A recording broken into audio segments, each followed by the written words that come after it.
Team அந்த 2 பசங்க போகிறத வந்து நீங்கள் பார்க்கலாம். ஆக்சுவலாக ஒரு 2 பசங்க வந்து பேக்கில் எடுத்துகிட்டு போகிறது நீங்கள் பார்க்கலாம். அங்கே போயிட்டு இருக்காங்க பாருங்கள் எனக்கு அங்கே பின்னாடி. ஸோ அந்த பசங்கிட்ட பேசும்போது என்ன சொல்கிறாங்கன்னா, ரெகுலராக பிளாஸ்டிக் வந்து பார்த்தீங்கன்னா டெய்லி காலையில் வந்துட்டால் நம்மளுக்கு வந்து பிளாஸ்டிக் வந்து கிடச்சிரும்.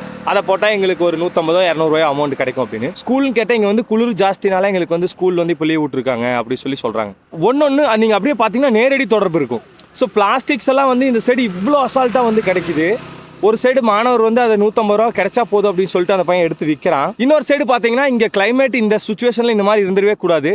அவ்வளோ வரலாறு காணாத அளவுக்கு இங்கே குளிர் அப்படின்னு சொல்லிட்டு லீவ் வந்து எக்ஸ்டெண்ட் பண்ணிட்டே போயிருக்காங்க. இந்த ரெண்டுக்கு எப்படி நேரடி தொடர்பு இருக்குன்னு பாருங்க. நம்ம ஒன்னொன்றுமே சங்கிலி தொடர்பு. ஸோ நம்ம வந்து ரெண்டு ரிலேட் பண்ணிக்கிறதே தெரியாது. இது வேற அது வேற நினச்சிட்டு இருக்கோம். பட் எல்லாமே ஒன்று தொடரக்கூடியது. ஸோ மக்களே முடிஞ்ச வரைக்கும் நம்ம பிளாஸ்டிக்ஸ் வந்து அவாய்ட் பண்ணணும்.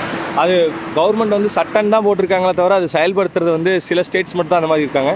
ஏன்னா நான் ஹிமாச்சலில் இருக்கும்போது அங்கே வந்து ரொம்ப ஸ்ட்ரிக்டாக அதை வந்து ஃபாலோ பண்ணுறாங்க.